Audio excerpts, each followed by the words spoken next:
High students, welcome to English learning with Joy. আজকের ক্লাসে আমরা ইংলিশ গ্রামারের প্রোনাউন যে ইট আছে বা ইট যে প্রোনাউনটি আছে সেই ইট প্রোনাউনের বিভিন্ন রকম যে ইউজেস ইন দ্য সেন্টেন্সেস সেইগুলোকে নিয়ে আমরা ডিটেলসে আলোচনা করব। খুব সুন্দর সুন্দর এক্সাম্পলের দ্বারা খুব ভালোভাবে আজকে আমরা ব্যাপারগুলো বুঝবো যে ইট এই যে প্রোনাউনটি একটি সেন্টেন্সের মধ্যে কীভাবে ইউজ হয়ে থাকে, কোথায় কোথায় ইউজ হয়ে থাকে, ইট ব্যবহারের নিয়মগুলো কী কী, এরকম বিভিন্ন রকম প্রশ্নের উত্তর তোমরা আজকের ক্লাসে পেয়ে যাবে।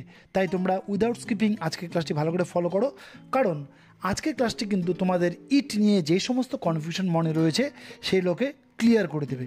তাহলে চলো এবার আজকের ক্লাসটি এবার শুরু করা যাক। প্রথমে দেখো দেওয়া আছে number A, for lower animals unless we clearly wish to refer to them as male or female। মানে এরকম কিছু নিচু স্তরের কিছু পশু আছে যাদেরকে আমরা পুরোপুরি মেল না ফিমেল এটা পুরোপুরি আমরা বলতে ইচ্ছুক নই, ঠিক ওই সময়ে ইট প্রোনাউনটি ইউজ হয়ে থাকে। যেমন দেখো এক্সাম্পলে দেওয়া আছে the dog follows it's master. এখানে ডগের ক্ষেত্রে আমরা পরে ইট এই প্রোনাউনটি আমরা ইউজ করে থাকলাম, ঠিক আছে। নাম্বার বিতে এবার দেখো দেওয়া আছে ফর লিটল চিলড্রেন মেল আর ফিমেল। আমরা জানি ছোট বাচ্চা সে পুরুষ হোক বা মহিলা হোক সেইখানে ক্ষেত্রে কিন্তু আমরা একটি বাচ্চার ক্ষেত্রে আমরা ইট প্রোনাউনটি আমরা ইউজ করে থাকি। দেখো এক্সাম্পলে দেওয়া আছে the child is crying for its mother. মানে একটি বাচ্চা সে নিজের মায়ের জন্য কাঁদছে। এবার বাচ্চাটি ছেলে হোক বা মেয়ে হোক সেইখানে আমরা যখন কনফিউশন থাকে আমাদের মধ্যে ছেলে বা মেয়ে, তখন আমরা বাচ্চাটির ক্ষেত্রে আমরা ইট প্রোনাউনটি ইউজ করে থাকব। নাম্বার সিতে দেখো দেওয়া আছে, ভালো করে এই নিয়মটি খেয়াল করো তোমরা, as the preparatory or provisional subject to refer to an infinitive or a clause after it. ব্যাপারটা কি বেরোলো প্রিপারেটরি, এই কথাটার কি মানে? হ্যাঁ, প্রিপারেটরি কথাটাই মানে হলো পূর্ববর্তী, এবং তারপরে দেওয়া আছে দেখো অর প্রভিশনাল। প্রভিশনাল মানে অস্থায়ী, বা প্রভিশনাল সাবজেক্ট মানে অস্থায়ী কোনো সাবজেক্ট। তাহলে একটি সেন্টেন্সের মধ্যে যখন কোনো পূর্ববর্তী বা কোনো অস্থায়ী কোনো সাবজেক্ট রূপে যখন নাকি আমাদেরকে বোঝাতে হবে তখন আমরা কিন্তু ইটের ব্যবহার করতে পারি। এটা কীভাবে ব্যবহার হবে আবার দেখে নাও, to refer to an infinitive or a clause after it. ইটকে ব্যবহার করব প্রিপারেটরি বা প্রফেশনাল সাবজেক্ট হিসাবে, এবং তারপরে ইনফিনিটিভ বা ক্লজ তারপরে থাকতেই পারে। যেমন দেখো দেওয়া আছে পরবর্তী ইনফিনিটিভ বা ক্লজের পরিবর্তে, ঠিক আছে, পরবর্তীতে যে ইনফিনিটিভ বা কোনো ক্লজ থাকতে পারে তার পরিবর্তে প্রথমে আমরা ইটকে দিয়ে আমরা সাবজেক্ট হিসেবে আমরা শুরু করতে পারি, এবং সাবজেক্টের সাথে কেমন হবে প্রিপারেটরি মানে পূর্ববর্তী, অর প্রফেশনাল মানে অস্থায়ী সাবজেক্ট রূপে ইটের যখন একটি সেন্টেন্সে ব্যবহার হয়ে থাকে। এক্সাম্পল দেখো, it is good to swim. তাহলে ইটের দেখো এখানে ব্যবহার হয়ে থাকলো। পরের এক্সাম্পল দেখো, it is known that he is dead. ঠিক আছে, তাহলে ইট এখানে প্রিপারেটরি বা প্রফেশনাল সাবজেক্ট হিসেবে এখানে ইউজ হয়ে আছে। তোমরা ব্যাপারটা ভালো করে বুঝে নাও। পরের যে নিয়মটি আছে সেটা কি, for an inanimate object. Inanimate মানে যেগুলো অবজেক্টের প্রাণ নেই। For an inanimate object clause or phrase or the idea content in it. মানে যখন নাকি একটি সেন্টেন্সের মধ্যে কোনো রকমের প্রাণহীন কোনো বস্তুর ক্ষেত্রে, কোনো ক্লজের ক্ষেত্রে, কোনো ফ্রেজের ক্ষেত্রে বা কোনো আইডিয়া যখন এরকম থাকবে, বা কোনো সেই আইডিয়াটা কোনো অ্যাবস্ট্রাক্ট আইডিয়া হতে পারে বা অ্যাবস্ট্রাক্ট নাউন হতে পারে, এগুলোর ক্ষেত্রে আমরা একটি সেন্টেন্সের মধ্যে ইটের ব্যবহার আমরা করে থাকি। যেমন দেখো, by the book and gave it to him. তাহলে প্রথমে যে বুকের কথা বলা হলো সেটা কোনো প্রাণ নেই, ইনঅ্যানিমেট অবজেক্ট, তারপরে গেভ ইটের এখানে ব্যবহার করা হলো। পরের example, honesty is the best policy, he knows it. এখানে অনেস্টির কথা বলতে, অনেস্টি একটা অ্যাবস্ট্রাক্ট নাউন, অনেস্টির কথা বলতে পরে ইটের ব্যবহার এখানে হয়েছে। তারপরে এক্সাম্পল দেখো, to swim is good, it improves health. এখানে টু সুইম এটা একটা ফ্রেজ, তাহলে টু সুইম এই ফ্রেজটির ক্ষেত্রে পরে দেখো পরে ক্লজটিতে ইটের ব্যবহার এখানে হয়েছে। তাহলে আমরা বুঝে গেলাম এই নিয়মটি, যখন নাকি একটা সেন্টেন্সের মধ্যে ইনঅ্যানিমেট অবজেক্ট, ক্লজ বা ফ্রেজ কোনো আইডিয়া থাকতে পারে তখন সেগুলোকে বোঝানোর ক্ষেত্রে আমরা ইটের ব্যবহার আমরা করে থাকবো, ঠিক আছে। পরের নিয়মটি দেখে নাও, as the provisional object for an object to come after. মানে প্রভিশনাল অবজেক্ট কি, এমন কিছু অবজেক্ট হয় যেগুলো অস্থায়ী অবজেক্ট হয়, আমরা আগে উপরে দেখলাম প্রফেশনাল সাবজেক্ট ছিল, এখানে প্রফেশনাল অবজেক্ট রূপেও কিন্তু একটা সেন্টেন্সের মধ্যে ইটের ব্যবহার আমরা করে থাকবো। সেটা কীরকম? পরবর্তী কোনো অবজেক্টের পরিবর্তে, মানে পরবর্তী কোনো অবজেক্ট হতে পারে, সেই অবজেক্টের পরিবর্তে আমরা ইটের ব্যবহার আমরা করে থাকবো। সেটা কীরকম? এক্সাম্পল দেখো, I consider it wrong to do so. এখানে ইটের জায়গায় অন্য কোনো অবজেক্ট হতো, সেই জায়গাটায় ইটের ব্যবহার করলাম। আবার আরেকটা এক্সাম্পল দেখো, I consider it wrong that you should behave in this way. ঠিক আছে, এইখানে দেখো মাঝে দেখো এই যে ইটটা ব্যবহার হলো, এই পরের যে একটি মানে পরবর্তী একটা অবজেক্ট হতো, সেই পরবর্তী অবজেক্টের জায়গায় এখানে ইটের ব্যবহার আমরা করলাম।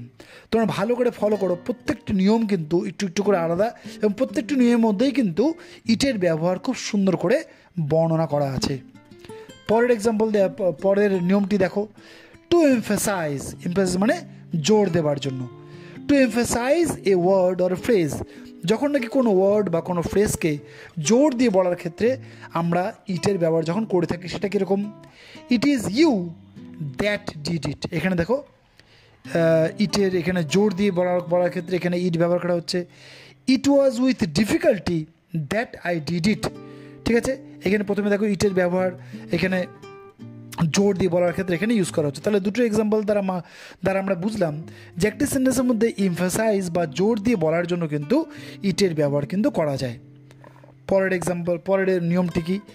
ইমপার্সোনালি as the subject of a impersonal verbs. Impersonal verbs কাকে বলে? ইমপার্সোনাল ভার্বস ইংলিশ গ্রামারে সেই সমস্ত ভার্বগুলোকেই বলে যেই সমস্ত ভার্বের নির্দিষ্ট কোনো সাবজেক্ট থাকে না। ঠিক আছে, যেমন এক্সাম্পল দেখো, ইট রেইনস। তাহলে রেইনস এই যে ভার্বটি, এর কোনো সাবজেক্ট থাকে না, তাহলে এইগুলোকে একটি সেন্টেন্সকে করার জন্য বা এইগুলোকে বর্ণনা করার জন্য আমাদেরকে ইট এই সাবজেক্টটি আমাদের এখানে ইউজ করতে হয়।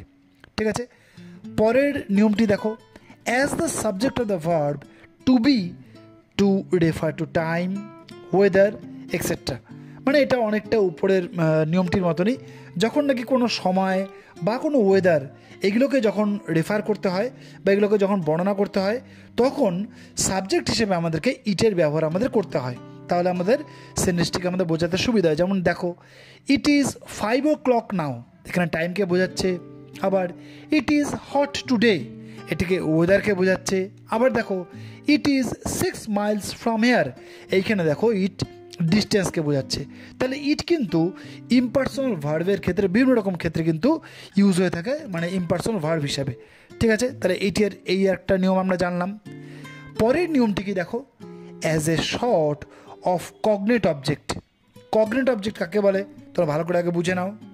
দেখো, কগনেট অবজেক্ট বলতে বোঝায় এমন কিছু সেন্টেন্সের মধ্যে এমন কিছু শব্দ থাকে, সেই সমস্ত শব্দগুলো বা সেই সমস্ত ওয়ার্ডগুলো একটি সেন্টেন্সের মধ্যে আবার করে সেটা ইউজ হয়ে থাকে, কিন্তু সেই ওয়ার্ডগুলোর মানেগুলো সেখানে চেঞ্জ হয়ে যায়। কগনেট বলতে সমধাতুজ, অবজেক্ট বলতে বিধেয়। তাহলে সমধাতুজ বিধেয় রূপে যখন নাকি ইউজ হয়ে থাকে, তখন কিন্তু ইটের ব্যবহার আমরা করি। মানে বারবার করে একই রকম ওয়ার্ডের বারবার করে ইউজ না করে একটা সেন্টেন্সের মধ্যে প্রথমে সেন্টেন্সের মধ্যে একটি ওয়ার্ড ইউজ করলাম, ওই ওয়ার্ডটি ওই সেন্টেন্সের মধ্যে আবার যখন ইউজ হচ্ছে তখন আমরা ইটের ব্যবহার আমরা করব। যেমন দেখো, I shall fight it out to the last. ঠিক আছে, তাহলে আই শ্যাল ফাইট ইট, এখানে ইট বলতে কিন্তু দ্য ফাইটের কথা কিন্তু বলা হয়েছে। ঠিক আছে, তারপরে তো মনে করে দেওয়া আছে he will fight A brave fight. ঠিক আছে, এই যে পরের যে ব্রেভ ফাইট, এই ব্রেভ ফাইটের পরে বলতে কিন্তু আমরা কিন্তু এখানে ইটের ব্যবহার করতে পারি। হি উইল ফাইট বা হি উইল ফাইট ইট। ঠিক আছে, তাহলে এইভাবে করে কিন্তু আমরা একটি যখন নাকি কগনেট অবজেক্ট ব্যবহার করার ক্ষেত্রে কিন্তু আমরা ইটের ব্যবহার করতে পারি। কগনেট অবজেক্ট মানে হলো সমধাতুজ বিধেয়, মানে একই রকমের ধাতু যখন নাকি এখানে হয়ে থাকে, এগুলোর ক্ষেত্রে কিন্তু ইটের ব্যবহার হয়ে থাকে। লাস্ট যে নিয়মটি ইট দিয়ে আছে সেটা কি? Arbitrary use of it. Arbitrary কথাটির মানে কি? আরবিটারি কথাটির মানে হলো, আরবিটারি কিন্তু একটি কিন্তু অ্যাডজেক্টিভ। ঠিক আছে, আরবিটারি কথার মানে হলো যখন কিন্তু মানে যখন নাকি কোনো রকমের কোনো কিছু করা হবে, তার মধ্যে কোনো প্ল্যান বা কোনো সিস্টেম বা কোনো প্রিন্সিপাল যখনই থাকবে না, তখন কিন্তু যেরকম করে ইউজ হয়ে থাকে কোনো একটা জিনিস, তখন সেটাকে আরবিটারি বলা হয়ে থাকে। মানে তোমরা দেখো দেওয়া আছে স্ক্রিনের মধ্যে, the word arbitrary is an adjective that means something is not based on a plan, system or principle and seem unfair. মানে আরবিটারি একটি অ্যাডজেক্টিভ, সেটা ইউজ হয়ে থাকে কী হবে, যখন এই কোনো একটা জিনিসের মধ্যে কোনো প্ল্যান বা কোনো সিস্টেম বা কোনো প্রিন্সিপাল থাকে না, বা সেটা অনেকটা আনফেয়ার হিসেবে ইউজ হয়ে থাকে, সেই জিনিসটি মানে হলো কিন্তু আরবিটারি। তাহলে আমাদের এখানে যেটা নাকি আছে সেটা হলো আরবিটারি ইউজ অফ ইট, মানে ইটের যখন নাকি ঠিক রকম করে কোনো নিয়ম থাকবে না, ঠিক সেই সমস্ত ক্ষেত্রে কিন্তু আমরা ইটের ব্যবহার করবো। সেটা কীরকম, it may be applied to all numbers, genders and persons. হ্যাঁ, যেটা বললাম আগে, প্রথম আমরা আরবিটারি মানে আমরা বুঝে নিলাম। এবার দেখো ইট কীভাবে ব্যবহার হচ্ছে। ইট যখন নাকি সমস্ত রকম নাম্বারের ক্ষেত্রে, সমস্ত রকম জেন্ডারের ক্ষেত্রে, সমস্ত রকম পার্সনের ক্ষেত্রে ইউজ হয়ে থাকে, when it is used at the beginning of a sentence for emphasis. বলছে ইট যখন নাকি কোনো একটি সেন্টেন্সের প্রথমে ইউজ হয়ে থাকে, কিন্তু সেই ইটের মধ্যে সে যে কোনো নাম্বারের কথা বলতে পারে, কোনো জেন্ডারের কথা বলতে পারে, কোনো পার্সনের কথা সেটা বলতে পারে। প্রায় সর্বক্ষেত্রেই কিন্তু আমরা, বা বেশিরভাগ ক্ষেত্রে কিন্তু আমরা ইটের ব্যবহার আমরা করতে পারি। যেমন কি, যেমন দেখো, it was I that did it. তাহলে দেখো এখানে ইট বলতে, এখানে ইট ওয়াজ আই এর জায়গায় তুমি কিন্তু ইট ওয়াজ ইউ, ইট ওয়াজ শি, ইট ওয়াজ হি, ইট ওয়াজ দে, এরকম সবগুলো ক্ষেত্রে কিন্তু তোমরা ইটের ব্যবহার তোমরা করতে পারো, বা আমরা ইটের ব্যবহার আমরা করতে পারি।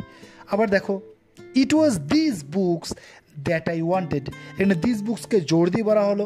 আবার দেখো দিস বুকস, এটার ক্ষেত্রেও কিন্তু আমরা কিন্তু ইট আমরা কিন্তু ইউজ করলাম। তার মানে ইটের এখানে আরবিটারি ইউজ হচ্ছে, মানে ইট ব্যবহার করার ক্ষেত্রে নির্দিষ্ট কোনো নিয়ম, নির্দিষ্ট কোনো মানে নাম্বার, কোনো কিছু এখানে কিন্তু নিয়ম কোনো থাকছে না।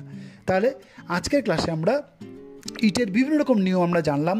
এগুলোকে জানলে আমরা একটি সেন্টেন্সের মধ্যে ইটকে বিভিন্ন রকম করে আমরা ইউজ করতে পারবো, সেইখানে গ্রামাটিক্যাল আমাদের কিন্তু কোনো মিস্টেক হবে না। তাহলে আজকের ক্লাসটি কিন্তু তোমাদের জন্য খুবই ইম্পর্টেন্ট। ভালো করে, আই হোপ ভালো করে তোমরা ক্লাসটি ফলো করেছো, এবং ক্লাসটির দ্বারা তোমরা ইটের সম্বন্ধে অনেকগুলো বিষয় তোমরা ক্লিয়ারলি জানতে পেরেছো। ঠিক আছে, তাহলে আমাদের দেখা হবে আরেকটি এডুকেশনাল ভিডিওতে। ঠিক আছে, আমাদের দেখা হবে এরপরে আরেকটি ভিডিওতে। ততদিন পর্যন্ত তোমরা ভালো থেকো, সুস্থ থেকো, গুড বাই।